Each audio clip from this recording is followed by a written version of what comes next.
Good morning, listeners, and welcome back to Voice of Indonesia from Indonesia to the world. Today, we are going to talk about Indonesia Festival 2026, an event that brings Indonesian culture, creativity, and community closer to the people of Canada, particularly in Vancouver. And to tell us more about the festival, we're very pleased to have with us Ibu Nina Kurnia Widhi from the Consulate Generale of the Republic of Indonesia in Vancouver, or KJRI Vancouver. Good morning, Ibu Nina. Thank you so much for joining us today. How are you? Good morning, Ibu Putri, Jakarta time. Thank you very much for having us. We are good, and hopefully that all the Ibu Putri and colleagues are also in good conditions. Thank you, Ibu Putri. Okay, Ibu Nina, to start with, could you tell our listeners about the strategic role of the Indonesian Embassy in Ottawa and the Indonesian Consulate General in Vancouver in designing Indonesia Festival 2026 as a platform for cultural diplomacy and economic promotion? And particularly, how does the festival aim to help expand opportunities for Indonesian MSMEs in the Canadian market? Yeah. The Embassy of the Republic of Indonesia in Ottawa and the Consulate General of Indonesia in Vancouver play complementary strategic roles in positioning Indonesia Festival 2026 not merely as a cultural celebration, but as an instrument of public diplomacy, people-to-people engagement, and economic promotion. The embassy provides the broader national and diplomatic framework, including strengthening Indonesia-Canada relations and ensuring that the festival is aligned with Indonesia's foreign policy and economic priorities. Meanwhile, the consulate, as the implementing mission on the ground, focuses on building partnerships with the government of British Columbia, local authorities, business communities, universities, cultural institutions, and the Indonesian diaspora. A particular priority is to use the festival as a platform for Indonesian MSMEs to access the Canadian market. Of course, through culinary products, fashion, handicrafts, creative industries, and other Indonesian products, the festival allows MSMEs to introduce their brands directly to Canadian consumers and potential business partners.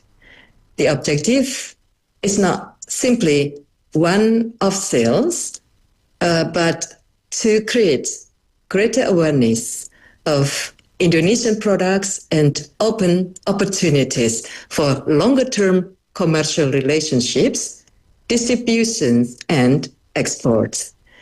In this regard, cultural diplomacy and economic diplomacy are closely interconnected. Culture creates familiarity and goodwill, while economic engagement turns that goodwill into tangible partnership and market opportunities. Well, of course, organizing an international festival is not without its challenges. What are some of the biggest challenges faced by the organizing committee in hosting Indonesia Festival 2026 in Vancouver, particularly in terms of funding, local regulations, and the involvement of the Indonesian diaspora? And how is the committee working to overcome these challenges? Right. Yes, there are several challenges that we face. One of the biggest challenges is funding. A large-scale public festival in downtown Vancouver requires significant resources for venue-related costs, infrastructure, security, permits, production, promotion, and logistics. The organizing committee, therefore, needs to balance government support, sponsorship, partnership, and contribution from participating stakeholders while maintaining transparency and accountability. And the second challenge is navigating local regulations and operational requirements. Hosting a major public event in Vancouver involves compliance with municipal requirements concerning permits, public safety, food handling, insurance, traffic and crowd management, among others. And at the same time, the festival needs to maintain the character and authenticity of an Indonesian event while meeting Canadian standards. And we still have another challenge. The third challenge is ensuring meaningful diaspora participation. The Indonesian community is one of Indonesia's most important assets in Canada. But it is also diverse in terms of background, generation, and interests. The challenge is therefore not simply to mobilize volunteers, but to create a sense of shared ownership so that the diaspora becomes an active partner and ambassador for Indonesia. Okay, and now looking at this year's festival, what are the flagship program or highlights that will make Indonesia Festival 2026 different from previous editions? And beyond attendance number, how will the committee measure the success of the festival, particularly in terms of shaping a positive image of Indonesia in Canada and strengthening cultural and economic connections between the two countries? Yes, that is right. That today's event, this year's event is the second event by the Indonesian Consulate Generale in Vancouver. Indonesia Festival 2026 introduces a stronger emphasis on integration between culture, community, and economic promotion. Flagship elements include Indonesian culinary showcases, cultural and artistic performances, MSMEs and creative industry exhibitions, and opportunities for interaction between Indonesian businesses, Canadian consumers, and potential partners.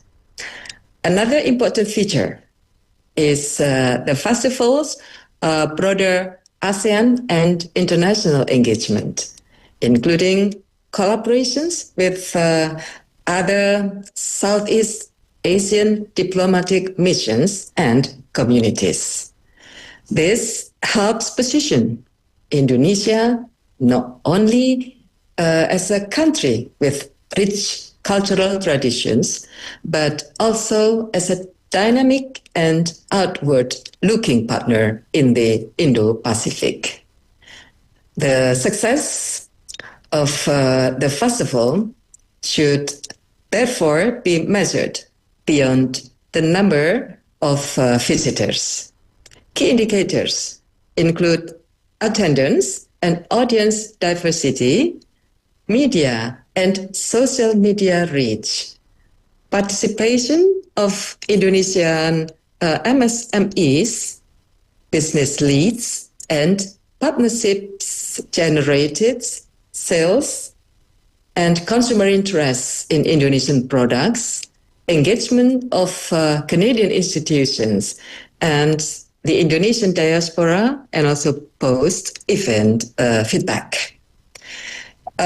Ultimately, the measure of success is whether the festival leaves Canadians with a stronger and more contemporary understanding of Indonesia, a country with a rich cultural heritage, a vibrant and creative society, and an increasingly important economic partner for Canada.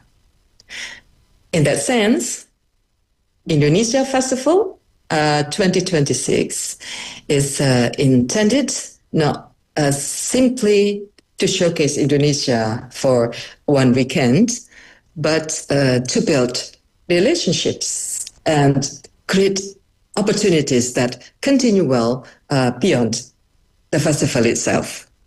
Thank you, Ibu Putri.